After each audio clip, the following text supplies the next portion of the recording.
arewa ina wallahi. ci gaba da jan hankalin gwamnatin Najeriya da ta duba duk mai yiwuwa ta ga yadda za ta samarwa da ɗan Najeriya sauƙi a cikin wannan yanayi. Assalamu alaikum wa rahmatullahi. Man da mana subscribing da like, mun gode.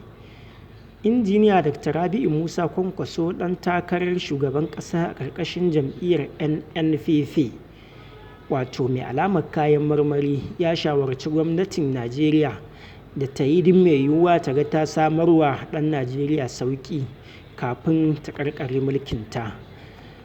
Musamman ta fuskar tsaro a inda abin kullum ƙaruwa yake a madadin ya ragu.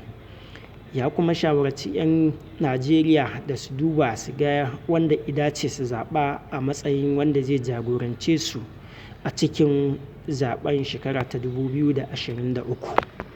Babu shakka ɗan Najeriya yana cikin matsananciyar wahala wacce ta kamata a ce a yanzu ya yi nazarin da zai fisshe shi a zuwa nan gaba.